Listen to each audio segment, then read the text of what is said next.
Daniel sort à la boulangerie du quartier pour acheter une baguette. Bonjour, monsieur Favre.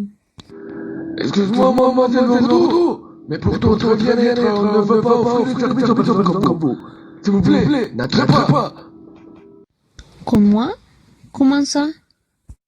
Oui, vous travaillez toute la journée à l'hôpital et nous ne voulons pas prendre le risque d'être contaminés de ces virus. Mais monsieur Favre, je prends toutes les précautions pour que personne, même moi, ne soit pas transmis du Covid-19. Rentrez chez vous et ne revenez pas. Je vous en prie. Monsieur Favre, ce que vous êtes en train de faire n'est pas juste. Ne soyez pas bête. Ceux qui gèrent le mieux la désinfection, la biosécurité et l'utilisation d'éléments de protection sont nous, tous les professionnels du secteur de la santé.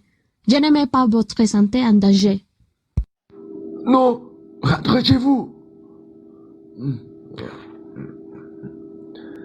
L'accès aux travailleurs du domaine de la santé est interdit. Comme tous les jours, il prend le métro pour aller à l'hôpital. Mais aujourd'hui, certains parlent de combien il déteste qu'il soit là-bas, à tel point qu'il asperge du chlore dessus d'elle, sans se rendre compte qu'il tombe sur ses yeux. Bonjour, mademoiselle Verdun. Ça va? Bonjour, ça va bien. Vous n'avez pas l'air bien. Vous avez les yeux trop rouges. Qu'est-ce qui t'arrive? Ça sent du chlore? Rien. Je sais très bien, merci. J'insiste, laisse-moi te faire une révision. D'accord. Tiens, je vous suggère d'utiliser ces colliers chaque jour. Vous étiez au point de perdre la vision. De retour à la maison, elle prend la décision de rentrer à pied. Mais quand elle est sur la rue, un motocycliste s'approche et il jette des œufs sur le dos de l'infirmière. Infecté, Je ne suis pas malade. menteuse. Ceux qui portent l'uniforme blanc sont infectés parce que tout le temps prennent des contacts avec les malades qui ont les virus. Il faut que vous vous informiez. Ne soyez comme les personnes qui ne sont pas au courant. Nous avons l'équipement de protection nécessaire pour que ni vous ni moi soyons affectés. Nous sommes ceux qui respectent le plus les mesures de protection. Ce que vous dites est un mensonge. Imbécile! Mais qu'est-ce qu'il passe avec le monde entier? Pourquoi est-ce qu'il s'agisse de cette façon? Je suis indigné de voir comment les gens de cet endroit agissent de cette manière contre nous, le personnel de santé.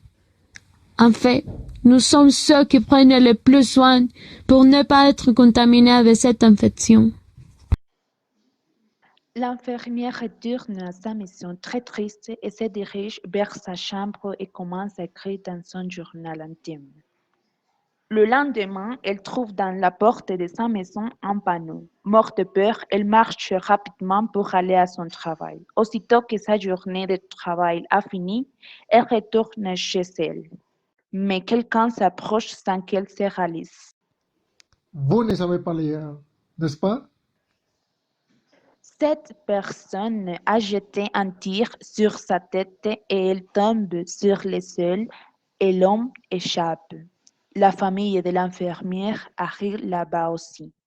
Son mère prend sa main et elle trouve une feuille. Elle décide de la lire. Oh, quand j'étais petite, un ami m'avait demandé ce que je voulais être quand je grandisse. Je lui ai répondu que je voulais être une infirmière.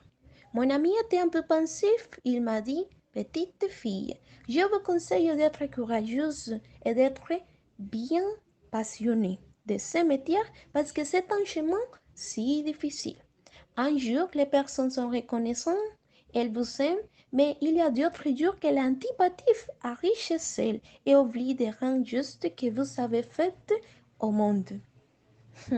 À ces conseils, je lui ai répondu que j'étais vraiment passionnée.